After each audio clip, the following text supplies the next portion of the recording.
नमस्कार बालमित्रांनो, आज आपण एका अशा ठिकाणी जाणार आहोत जिथे फक्त जादू, मज्जा आणि खूप सारी धमाल आहे. ओळखलंत का? हो, आपण आलो आहोत चंपकवनच्या जादुई सर्कस मध्ये. बघा, तो लाल पिवळा मोठा तंबू किती छान दिसतोय. चला तर मग आत जाऊया. अरे बापरे, हे कोण पडलं? हा तर आपला आवडता चिंटू जोकर. बघा त्याचे कपडे, एक पायजमा निळा तर दुसरा पिवळा आणि नाकावर तर चक्क लाल टोमॅटो लावल्यासारखा चेंडू. ओ हो बालमित्रांनो, लागलं नाही मला. मी तर मुद्दाम पडलो तुम्हाला हसवण्यासाठी.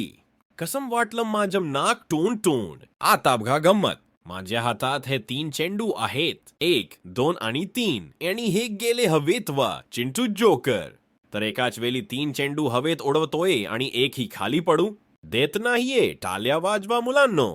आता शांत बसा कारण आता येत आहेत सर्कसचे सर्वात वजनदार कलाकार अप्पू हत्ती दादा. बघा अप्पू दादा किती हुशार आहे. त्याने आपल्या सोंडेने समोरच या बाकावर बसलेल्या चिमणीला फुल दिलं आणि आता बघा तो त्या छोट्या स्टूलवर चढतोय. बापरे, एवढा मोठा हत्ती त्या छोट्याशा स्टूलवर 2 पायांवर उभा राहिला. कमाल आहे. अप्पू दादाने सर्वांना सोंडवर करून नमस्ते केलं आहे. आता वेळ झाली आहे जादूची. डोळे नीट उघडून बघा कारण समोर येत आहेत महान जादूगर जम्बो. आब्राकाडाब्रा. गेली गेली छू. माझ्या हातात ही रिकामी टोपी आहे. आत काही आहे का? नाही ना. आता बघा जादू. छू मंतर.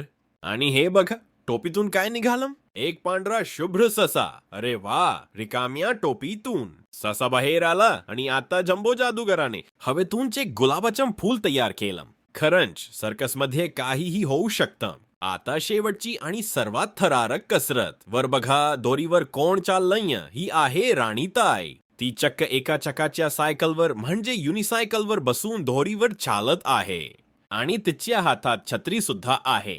अगदी आरामात. आणि हे बघा, ती दुसऱ्या टोकाला सुरक्षित पोहोचली. जोरात टाळ्या वाजवा बालमित्रांनो. तर मित्रांनो, आजची ही चंपकवनची सर्कस तुम्हाला कशी वाटली? चिंटू जोकरची मस्ती, अप्पू हत्तीचा डान्स आणि जम्बोची जादू. मजा आली ना? पुन्हा भेटूया मित्रांनो. तोपर्यंत हसत राहा आणि खेळत राहा. Bye bye. चला तर मग आता घरी जाण्याची वेळ झाली आहे. पुन्हा लवकरच भेटू एका नवीन गोष्टीत. Tata bye bye.